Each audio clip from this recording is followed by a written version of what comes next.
It's no secret there is many haunted items in the Warrens Occult Museum, from the real-life Annabelle doll to the shadow doll, the conjuring mirror and the bride's dress.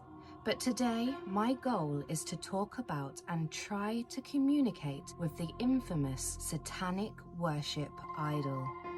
Hello, I'm Shani, and welcome to the Paragames.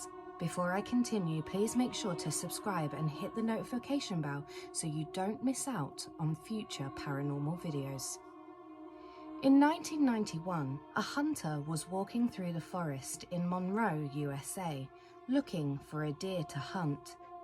Upon his travels, he felt a strong sense of paranoia, like something or someone was stalking him.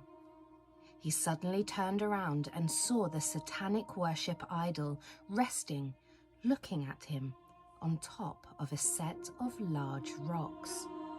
In a full panic, he got the feeling that he shouldn't be there. With his heart pounding in his chest, he quickly tried to escape the forest. He headed off so fast that he became lost. Looking all around him with nobody in sight, he didn't know what to do. Out of nowhere, an elderly priest appeared next to him and walked in unison with every step that he took.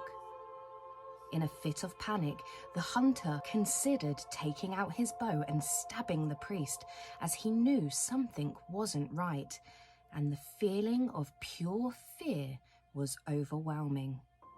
In the end, he somehow mustered up the courage to ask the priest how he could get out of the forest. The priest said nothing, but pointed in a direction, stared at him, and then walked slowly away. When the hunter got home, he told his friends what had happened, and they suggested speaking to the Warrens, as they too lived in Monroe.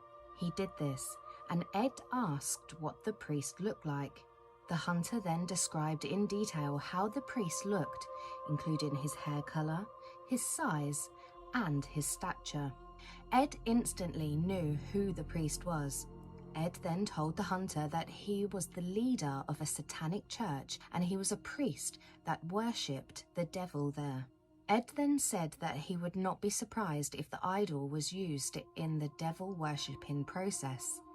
Ed went into the forest and saw the doll. He was able to confirm that it had indeed been used in a satanic worship. He took it back to the Warrens Occult Museum and thought nothing of it for a few days. 3 days later, he spoke to his wife about how he was going to head off with friends after cleaning the vehicle. Lorraine replied back and agreed. As Ed walked away, he looked back at Lorraine one more time, who was no longer there. She had reappeared 30 feet further down the driveway, completely unconscious. Ed called for an ambulance and Lorraine spent 3 days in and out of consciousness in the hospital. Some stories even explain that Lorraine levitated during the first few days of having the Satanic Worship Idol. The doctor wasn't able to explain what had happened to Lorraine, but Ed knew that it was a curse from the satanic priest through the satanic idol, warning them to keep away.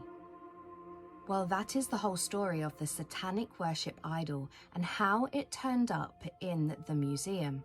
It is now time for me to attempt virtual communication with this terrifying Satanic Worship Idol. Warning, this next section of the video is not for the faint-hearted. Proceed with caution. Proceed if you dare. This is Paragames 19, Ed and Lorraine Warren's Haunted Objects Challenge.